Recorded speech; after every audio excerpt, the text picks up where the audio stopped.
Hello again. In this video, we'll be talking about the balanced scorecard. The balanced scorecard is a top-down management system that organization can clarify their vision and strategy and transform them into action. So what does that mean? It's one of the tools that you could connect your strategy, your mission with a strategy with the KPIs. It will be easier to transform this vision, your goal, into an action.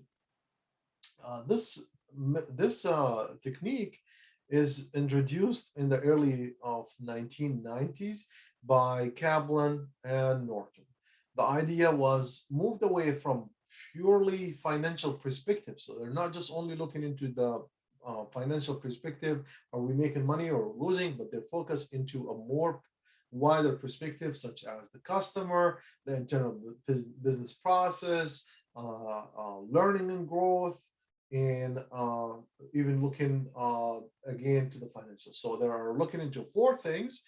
The one is the financial. This is the traditional way for any organization or company. They're looking into the financial, but also they extend it to the customer, the learning and growth, and for internal business processes. This approach managers help managers to develop objectives, matrices, targets, and for each of the objectives to achieve these objectives, and they identify links among the various perspectives. Results are monitored and used to improve strategic performance results. So once we as operations managers use this balanced score card, they will the companies will be able to connect them to the KPIs and then monitor their progress. The four perspectives are intended to balance not only financial and non-financial performance, but also internal and external performance, as well as past and future performance. This approach can also help organizations focus on how they could make themselves different from the competition and from the competitors in the four areas. So let's take a look into the four areas again one more time. We have financial internal business, learning and growth, and customers, and the mission and vision on strategy in the middle of each of these.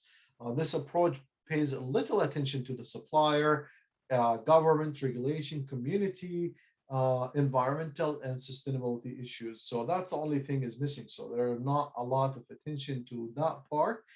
These are closely linked to the business. Organization need to be aware of the impact of having these areas and respond accordingly. So they basically what we're saying here is this approach is just only looking into the four areas.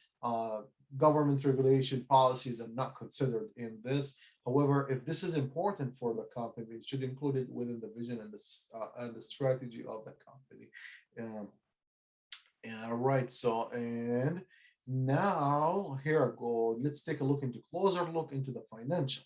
So financial, what we need to do, for example, to succeed financially, how we should, you ask yourself this question, how should we appear on our shareholders?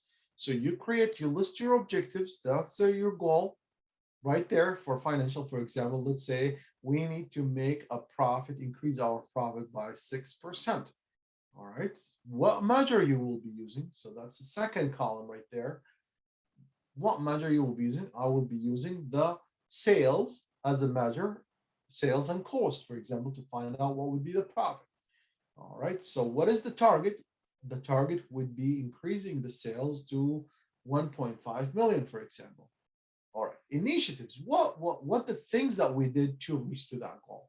So we list 3 to 5 objectives in the financial, 3 to 5 objectives and goals in the internal process, 3 to 5 goals in the learning and growth, and 3 to 5 goals in the customer.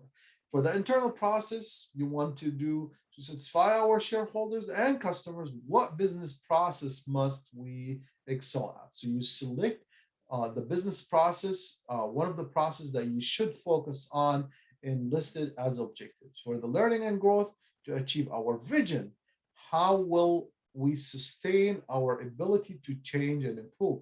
So you need to list 3 to 5 objectives to how you could um, grow. And for the customer to achieve our vision, how should we appear to our customers? List 3 to 5 objectives, and of course, continue the list of the measures, the targets, and the initiatives that you will do to achieve the that particular objectives.